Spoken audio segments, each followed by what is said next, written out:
Avis vascular centre మన దేశంలోనే the best varicose vein hospital.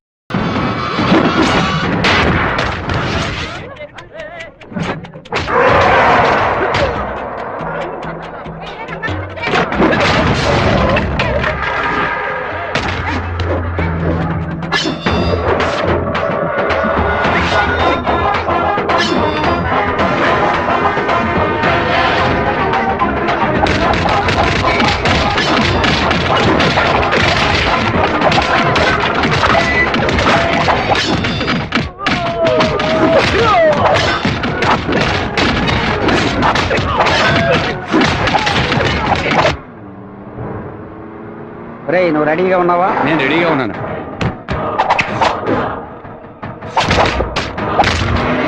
బండి హైవే మీదకి వచ్చింది, గుద్ది లేపాయి. సరే అన్న.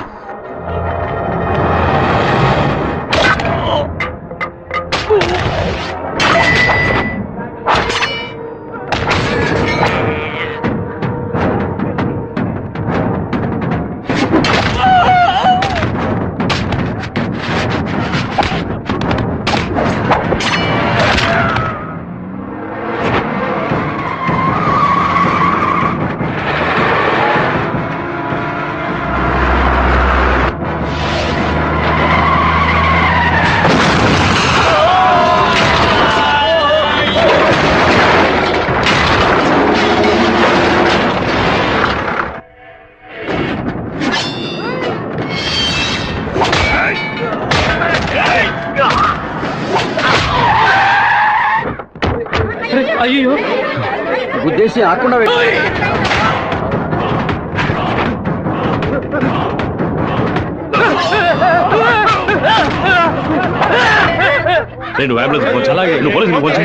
మినిస్టర్ లైన్ లో ఉన్నాడు. నీకు మాత్రమే పక్కన సెల్ నంబర్ దొరుకుతుందా? నీ నాన్నని కడప పక్కన లారీతో గుద్దించి లేపేశాం. పీస్ పీస్ అయి ఉంటాడు, వెళ్ళి ఏరుకో. వాడిని పూడ్చిన తర్వాత మీ అమ్మని చెల్లిని తీసుకొచ్చి కుటుంబంతో సహా నా కాలు మీద పడు. రారా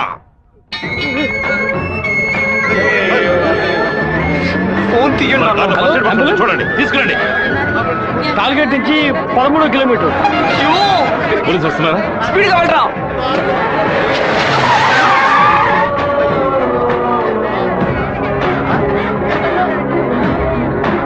కొంచెం అటువైపు పట్టండి. నార్త్ ఇండియా నుంచి యాత్రకు వచ్చినట్టున్నారు. లారీ వాడు గుద్దేసిపోయాడు. డ్రైవర్ మందు కొట్టేసి తోలుతున్నట్టున్నాడు. ఆపకుండా పోతూనే ఉన్నాడు. తెలియ గుద్దలేదు నాన్న, తెలిసే గుద్దారు.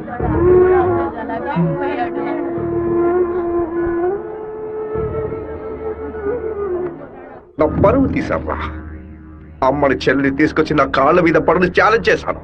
ఇప్పుడు నా పిల్లాన్ని తెమ్మని చెప్తాడు వాడు. అది కాదన్నా, మెరూన్ కలర్ కాలేజ్ అన్నారు. నల్లని అమ్మాయిని చూసి వాళ్ళ పెళ్ళామని దూకేస్తారా?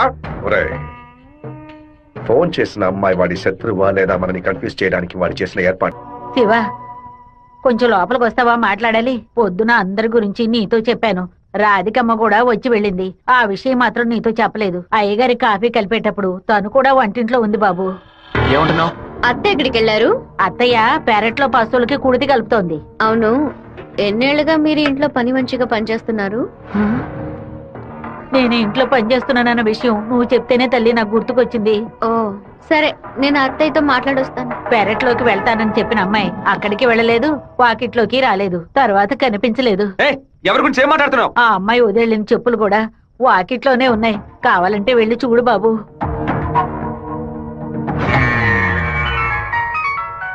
బాబు, చిన్న విషయం. అయ్యగారు ట్రైన్లో వెళ్ళే విషయాన్ని ఒక అమ్మాయి ఫోన్ చేసి చెప్పిందని ఇక్కడ ఉన్నవాళ్ళు అనుకుంటున్నారు.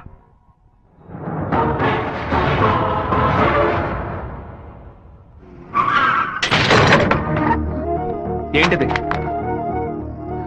వేసుకుని వచ్చిన చెప్పుల్ని మర్చిపోయి వెళ్ళేంత తొందర ఏంటి నీకు? నువ్వు మా ఇంటి వంటింట్లోకి వచ్చింది పాపం ఆ ముసలిదాని మనసుని బాధ పెట్టడానికా, లేక మా నాన్న తాగే కాఫీలో విషయం కలపడానికా? చెప్పవే. నేను చెప్తాను. మీ నాన్నని చంపడానికేరా అది మీ ఇంట్లో అడుగు పెట్టింది. దాన్ని నేనే పంపించాను. ఆవిడ చెప్పేది అబద్ధం. అబద్ధమే కదా? మీ అబ్బకి విషం పెట్టినందుకే నీకింత కోపం వస్తే మీ నాన్న నా కొడుకుని నడి రోడ్డు మీద నరికి చంపాడే. ఎవరు మీరు?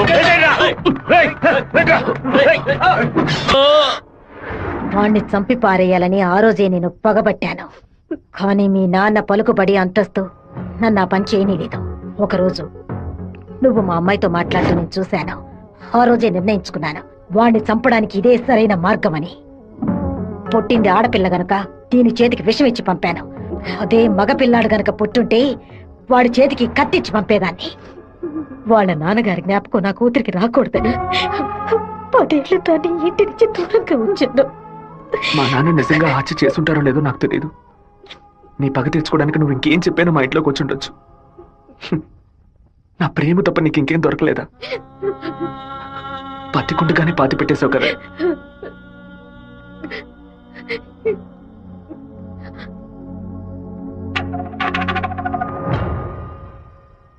మీరు మాట్లాడుకున్నదంతా నేను వింటూనే ఉన్నాను. నీ భర్త చావుకి నేను కారణం కాదమ్మా. నీ భర్త ఆశపడే ఎలక్షన్లో నించోలేదమ్మా. మన జాతి ఓట్లని విడదీయాలని రూలింగ్ పార్టీ వాళ్ళ దగ్గర 10 లక్షల రూపాయలు లంచంగా తీసుకున్నావే, నీకు సిగ్గులేదు? నేను డబ్బు తీసుకున్నట్టు మిగతా చెప్పాయి. ఇంకా నిజాన్ని కప్పిపుచ్చాలని చూడకు. మర్యాదగా నామినేషన్ వాపస్ తీసుకో, లేదా నీ మొండెమే మిగులుతుంది. నువ్వు మాణిక్యాన్ని లేపాయి. ఏమన్నావు అన్నా? అప్పుడే ఆ నింద వీరభద్రం మీద పడుతుంది. ఓట్లు రూటు మారతాయి. నేను ఈ హత్యని చెయ్యలేదని ఈ ఊరే నమ్ముతోంది. నువ్వు మాత్రం ఎందుకు నమ్మట్లేదు? నా కొడుకు నీ కూతుర్ని ప్రేమిస్తున్నానని తెలియగానే వెంటనే వచ్చి నీతో చెప్పాలనుకున్నాను. కానీ నీకు తెలిసే తన మా ఇంటికి వచ్చిందని చెప్పింది. అందుకనే నిజమంతా నీకు తెలుసనుకున్నానమ్మా. ఎవరో చెప్పిన మాట నమ్మి పాపం తన మనసులో ద్వేషాన్ని నాటి ఇప్పుడు ఇలా తలదించుకునేలా చేశావే. పెళ్లి చేసుకుని చల్లగా ఉండాల్సిన పిల్ల తన జీవితాన్ని నాశనం చేశావే.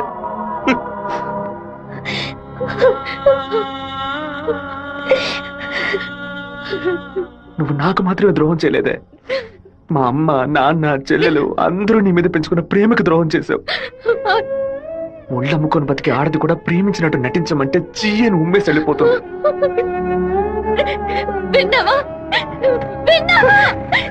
ఫోన్ బుత్లో ఎంక్వైరీ చేసా ఉన్నా. పక్కనే లేడీస్ కాలేజ్ ఉండడం వల్ల ఏమై చేసిందో తెలియదు. ఒక ఆడపిల్ల వల్ల వాడు తప్పించుకున్నాడు. అసెంబ్లీలో అపోజిషన్ వాడు కావాలనే ఈ విషయం అడుగు మరి కలుగుతున్నాడు. ఇంతకు మించి మనం ఓర్పుగా ఉంటే వాడు ఖచ్చితంగా గెలిచేస్తాడు. పెదవారి నుంచి 50 మందిని రప్పించండి. ఎవరు ఎదురు చూడే సమయంలో వాడి ఇంట్లోకి దూరి వీరభద్రాన్ని ఆడి కొడుకని లేపేయమనండి. ఊరోళ్ళు ఎవరైనా అడ్డొస్తే పెద్ద చిన్నాడు చూడకుండా అడ్డగా నడకని చెప్పు. అన్నా, ఇలా ఓపెన్ గా అన్ని చేస్తే మీ మీద అందరూ డౌట్ పడతారన్నా. మన వాళ్ళని పక్క నుండి ఉసిగొల్పమడం. రాత్రి సరిగా 10:30కి ఈబీ వాళ్ళతో చెప్పి పులివెందుల్లో కరెంట్ కట్ చేయమనం. ఆ టైంలో ఎవరు ఫోన్ చేసినా చుట్టుపక్కల ఏ పోలీస్ స్టేషన్ లో ఫోన్ తీయకూడదు. ఆ కొత్త డ్రైవర్కి చెమట్లు పట్టాయంట్రా. వీరభద్రం మీద ప్రేమతోనా? వాడు ఏ ఊరోడో ఎవడు ఇక్కడ పంపించాడో పంపిన వారికి వీరభద్రంకి సంబంధం ఏంటో ఎంక్వైరీ చేయి.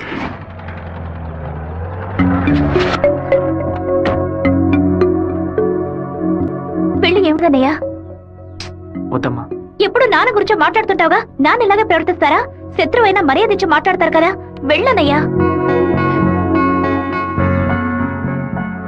నేను నిన్ను క్షమాపణ అడగడానికి రాలేదు. ఎందుకంటే నేను చేసిన తప్పుకి క్షమాపణ లేదు. మేము ఊరు వదిలి వెళ్ళిపోతున్నాం. నేను మీ నాన్నకి విషం పెట్టింది ఎంత నిజమో, నేను ప్రేమించింది కూడా అంతే నిజం. దయచేసి నా ప్రేమని మాత్రం అనుమానించొద్దు.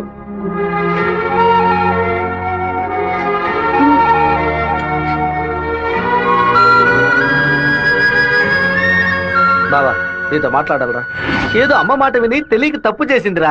క్షమించేవాడేరా మనిషి. నువ్వేంట్రా? మా ఇల్లు నాకు గుడి లాంటిదిరా. మా అమ్మ నాన్న దేవుడురా. ఆయన్ని చంపనని ప్రయత్నించిన అమ్మాయిని ఎలా క్షమించమంటావు? నాకు అర్థమైందిరా. నీ దగ్గరికి మొదటిసారి అమ్మాయి వచ్చినప్పుడు నిన్ను ప్రేమిస్తున్నాననే అమ్మాయి చెప్పింది. పెళ్లి చేసుకుంటాననే కదా చెప్పింది. హత్య చేయడానికి వచ్చిన వాళ్ళు అలా అంటారా? నీ మనసులో అమ్మాయి లేదని నాకు ప్రమాణం చేసి చెప్పు. ఉందిరా, తను నా మనసులోనే ఉంది. కానీ ఇప్పుడు వచ్చి వెళ్ళింది నేను ప్రేమించిన రాధిక కాదు. బాబు శివ, నేను చెప్తే నువ్వు వింటావా? వెళ్ళి అమ్మాయిని తీసుకురా. నా తల నరుకుతానన్న వాడి తలని నరికి తీరుతానన్న పట్టుదలతో ఉన్నావు కదా. వాళ్ళ నాన్న చంపిన వాడి మీద అమ్మాయి కోపం ఉండదా? ఈ సీమలో పుట్టినటువంటి ప్రతి అమ్మాయికి ఆ పౌరుషం రోషం ఉండడం సహజమే. మిత్రుడితో స్నేహం చేయాలి, వీరుడితో తలపడాలి, శత్రువుతో పోరాడాలి. కానీ ద్రోహికి మాత్రం ద్రోహం చేయకూడదు. ఆ రోజు కోడిని కోయిపోతున్నామని తెలిసి తట్టుకోలేక తలడిల్లిపోయిందే. అదే తన నిజమైన గుణం. నాకు కూడా ముందా పిల్ల మీద కోపం వచ్చింది. కానీ ఓ కుటుంబం పుట్టిన గడ్డ వదిలి వెళ్తోందంటే అది సగం ప్రాణంతోనే వెళ్తుంది. మిగిలిన ప్రాణం మనం తీసామనే పాపం వద్దు నాన్న. వెళ్ళి అమ్మాయిని తీసుకురారా. నా ప్రేమే దొరికిందా నీకు? ప్రేమించినట్టు నటించమంటే చీయను మొహం మీద ఉమ్మేస్తుంది.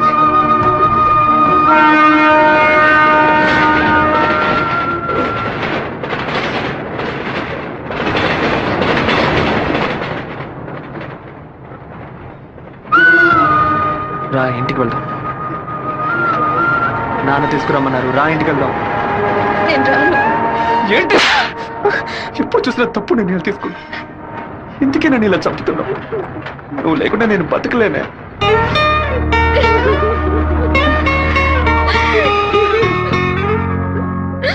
నీకు ముఖ్యమైన విషయం చెప్పాలని ఒంటరిగా రానా? ఎక్కడికి ఒంటరిగా వెళ్తున్నారు? మాణిక్యం రమ్మని చెప్పాడు. కూడా ఎవరైనా తీసుకెళ్ళండి. ఎవరైనా తీసుకెళ్దామంటే భయపడుతున్నాడు.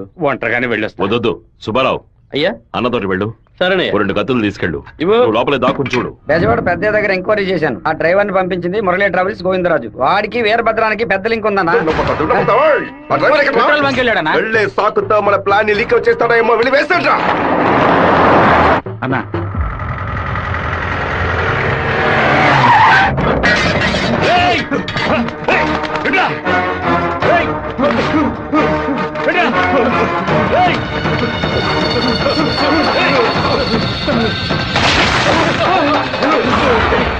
జీతం తీసుకునేది మాయి గారి దగ్గర, పనిచేసేది వీరభద్రానిక.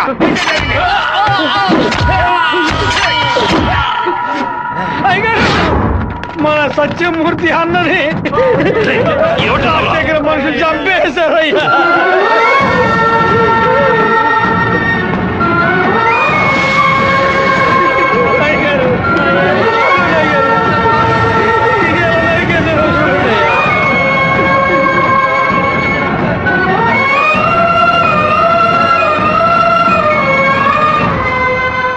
నేను దిగిద్దరిని నరికేసి ఉండేవాడినయ్యా. కానీ ఒకవేళ నాకు ఏదైనా జరిగితే ఆ కబురు మీకు అందకుండా పోతుందని నోరు మూసుకుని ఉండిపోయినయ్యా. కరెంటు కట్ చేస్తారట, ఫోన్ చేస్తే పోలీసులు రారట. పదవిలో ఉన్నామన్న పొగరు. సరే, అందరూ ఇళ్లకు వెళ్ళండి. మీ పెళ్ళాం పిల్లల్ని జాగ్రత్తగా చూసుకుని ఇంట్లోనే ఉండండి. మమ్మల్ని అందరినీ ఇంటికి వెళ్ళి జాగ్రత్తగా ఉండమని చెప్పి మీరు ఒక్కరే వాడితో పోరాడతారా? మిమ్మల్ని ఇక్కడ ఒంటరిగా వదిలేసి మేము మా పిల్లలను వాటేసుకుని పడుకుంటాం అనుకున్నారా? ఇన్నేళ్ళు మా అందరి కోసం మీరు ఎంత కష్టపడారో తెలుసాయి గారు. ఈ రోజు మీకు సమస్య వస్తే మేము ఎలా ఊరుకుంటాం అనుకున్నారు? మేమేం చేతగానే వాళ్ళం కాదు. ఒకడు మీ ఇంట్లోకి దూరి మీ మీద చెయ్యేశాడంటే అదంతా మేము సత్యాగా జరుగుతుందయ్యా. శివ, సత్యమూర్తి అన్నింటికి పోలీసులు ఎంక్వైరీకి వచ్చారంట. ఎంతమంది వచ్చినా సరే ఒక్కళ్ళు కూడా వదిలిపెట్టాం. నరికి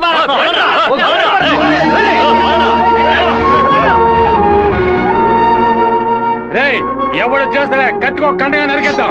మీ వీధిలోకే కాదయ్యా, ఈ వీధిలోకి ఎవరు వచ్చినా సరే నరికి పోగులు పెట్టేస్తాం. అన్న, బెజవాడ నుంచి వచ్చిన వాళ్ళు రాత్రి 10:30కి సరిగ్గా మన ఊరు పొలిమేరకు రాగానే మనం ఫోన్ చేస్తారు. మనం సిగ్నల్ ఇస్తే చాలన్నా. ఆ వీరభద్రం చేస్తే పులివెందుల వాళ్ళు మన్ని వెతుకుంటూ వస్తారు. నేను గవర్నమెంట్ గెస్ట్ హౌస్ లో ఉంటాను. సరే. మీరు ఆ సత్రంలో ఉండి పని పూర్తయిన తర్వాత రండి. కలిసి హైదరాబాద్ వద్దాం. ఓకేనా? సరే, మీరందరూ బయలుదేరండి. సరే అయ్యా. నాన్న, మన ఊరోళ్ళంతా మన మీద ఉన్న ప్రేమతో పిచ్చి పట్టినట్టు ప్రవర్తిస్తున్నారు. ఎవరు వచ్చినా సరే నరికి పారేస్తారు. కానీ జరగబోయే గొడవలో మన వాళ్ళకి నష్టం జరుగుతుందిగా. డబ్బు కోసం వచ్చే వాళ్ళ ప్రాణాలు పోతే వాళ్ళ భార్యలు కూడా ఏడవరు. కానీ మాదయ్య భార్యకి శివప్రసాద్ కుటుంబానికి ఎవరు సమాధానం చెప్తారు నాన్న? ఏం చేయమంటావయ్యా? చట్టము అధికారము వాడి చేతుల్లో ఉంది. తిప్పి కొట్టడం తప్ప మనకు వేరే దారి లేదు. ఒక దారుంది నాన్న. వచ్చే 50 మందిని ఆపడానికి ముగ్గురిని లేపితే చాలు. అర్థం కాలేదు. ఆ రాజశేఖరం వాడి 2 చెంచాలు వాళ్ళని లేపేస్తే చాలు, ఏ గొడవ ఉండదు. మేము నలుగురం చాలు నాన్న. పెళ్లి పెట్టాకు లేని వాళ్ళు. మేము చచ్చినా ఎవరు బాధపడరు. కానీ ఖచ్చితంగా చచ్చేలోగా ఆ ముగ్గురిని లేపేస్తాం. వద్దు బాబు, అందుకు నేను ఒప్పుకోను. భయపడకండి అన్న, నాకేం కాదు. 1 గంట ముందు నా ఫ్రెండ్ ఒకడు తిరుపతి మాయాలాజ్లో నా పేరు మీద రూమ్ తీసుకున్నాడు. కరెక్ట్ గా 10 గంటకి రాజశేఖరాన్ని లేపేస్తే నేను రేణుగుంట ఎయిర్పోర్ట్కి వెళ్ళిపోతాను. వాడు అదే సమయానికి రూమ్ ఖాళీ చేసి ఎయిర్పోర్ట్కి వచ్చేస్తాడు. అక్కడి నుంచి హైదరాబాద్ వెళ్ళి నేను మలేషియా వెళ్ళిపోతాను. 6 నెలలు సంవత్సరం ఆగే నేను తిరిగి వచ్చేస్తాను నాన్న. పోలీస్ రికార్డ్స్ లో నా పేరుండే ఛాన్సే లేదు. నేను బాగుండాలని మీరు నాకు పాస్పోర్ట్ ఇప్పించారు. అప్పుడు అది ఉపయోగపడలేదు. ఇప్పుడు అదే మరి అన్ని సమస్యల నుంచి బయటపడేస్తుంది. అయ్యో, ఎందుకమ్మా ఎందుకు ఏడుస్తున్నావు? 25 ఏళ్ళగా నాన్న కత్తి పట్టుకున్నప్పుడు ఎప్పుడైనా నువ్వు ఏడ్చావా? ఇప్పుడు ఎందుకు ఏడుస్తున్నావు? కొడుకు మీద ప్రేమ. నీ కొడుకు బాగుండాలని దేవుడికి దండం పెట్టుకో, అంతేగాని ఇలా ఏడ్చి నన్ను పిరికివాడి చేయకు. భగవంతుడా, ఏడవకమ్మా, ఏడిస్తే నేను తట్టుకోలేదు. నాయనా, నీకేమైనా అయితే మాకు బాధ ఉండదనుకున్నావా? మేమందరం బండరాళ్ళం అనుకున్నావంట్రా. నిన్ను నమ్ముకొని వచ్చిందే ఒక పిల్ల, దానికి నేనే సమాధానం చెప్తాన్రా. చెప్పరా?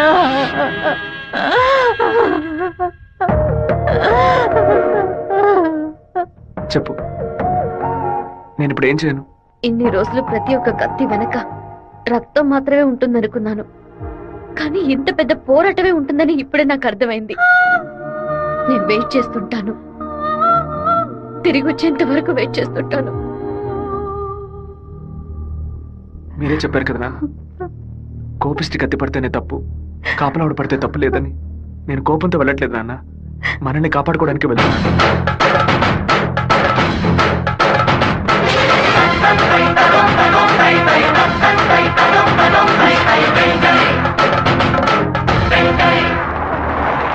సార్, మీరు ఊరెళ్ళే వరకు డిఎస్పీ మీతో ఉండమని చెప్పారు సార్. ఊళ్ళో కరెంట్ కట్ అవగానే అన్ని ఫైర్ స్టేషన్లకు ఫోన్ చేసి ఊరు తగలబడిపోతుందని చెప్పండి. సరే. ఫైర్ ఇంజిన్ వచ్చేలాగా ఊళ్ళో ఉన్న గడ్డి వాళ్ళన్నింటినీ తగలబెట్టేయండి. పోలీసులే మనం పిలిస్తే రారు, ఫైర్ మ్యాన్ ఎవరు పిలిచినా వస్తాడు. ఆడవాళ్ళని పిల్లల్ని పాకల్లో ఉండొద్దు, జాగ్రత్తగా ఉండమని చెప్పండి. సరే. నేను బ్రహ్మచారినే. నాకు పెళ్లి కాలేదని అప్పుడప్పుడు బాధపడుతుంటా, కానీ దానికి ఒక అర్హత ఉందని ఇప్పుడు తెలుసుకున్నా. మన సత్యమూర్తాన్ని చంపిన ఆ దొంగ నా కొడుకు పీక్ కొరికి రక్తం తాకుండా వదిలిపెట్టు బాబు.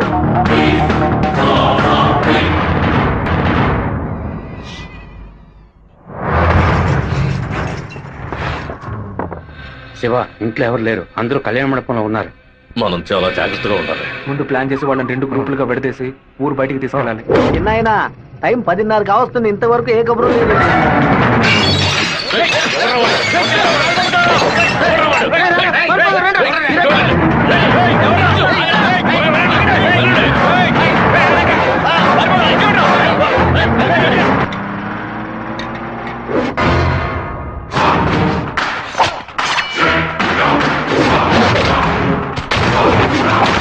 మేమంతా ఇక్కడ సిద్ధంగానే ఉన్నాం.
ఫోన్ చేయట్లేదన్నా.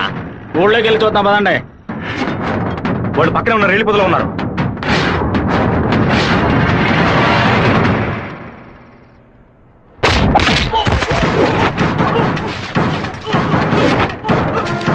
చిన్నాయనా, కాగడాలు వెలిగించండి.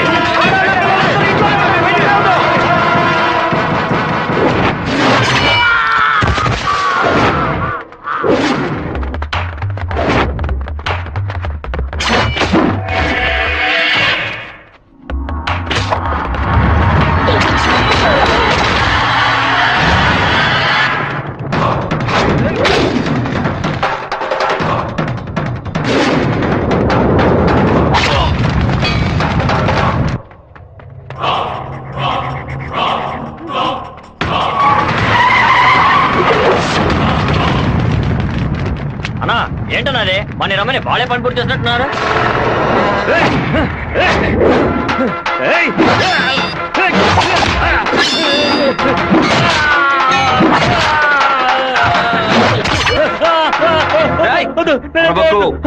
నేను నిన్ను పూర్తిగా నరకలేదు, పై పైన నరికాను.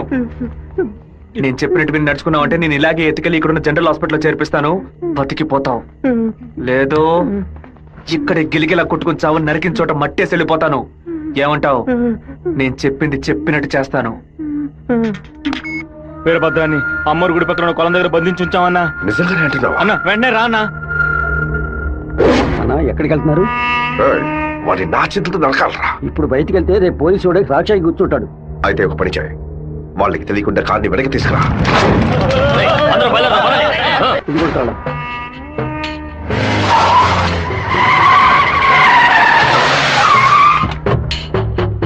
వెంకటేశ్వరరావు, వెంకటేశ్వరరావు,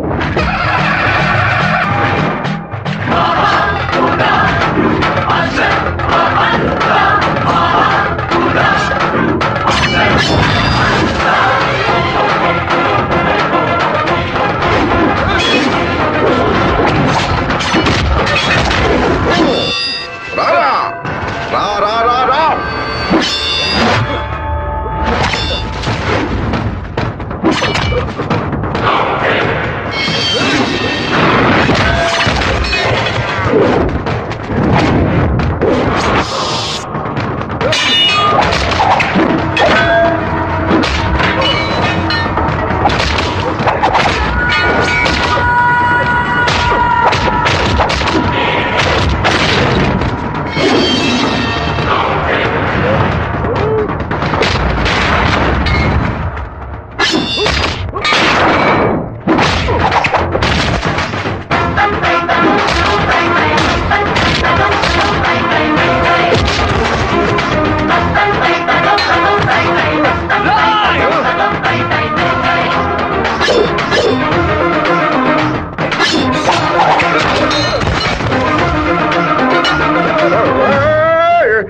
మా నాన్న తల నరికేస్తావా? నా కుటుంబాన్ని లేపేస్తావా? పదవిని ఉపయోగించుకునే డబ్బు కోసం నువ్వేమైనా చేస్తావు. నిన్ను ఎదిరించిన వాడు శత్రువు. చెట్ట వాళ్ళంతా కలిసి మంచి వాళ్ళని అంతం చేయగలిగితే ఇక దేవుడు ఎందుకురా? గుళ్ళెందుకు? నాకు నా కుటుంబం ముఖ్యం, నా ఊరు ముఖ్యం. మా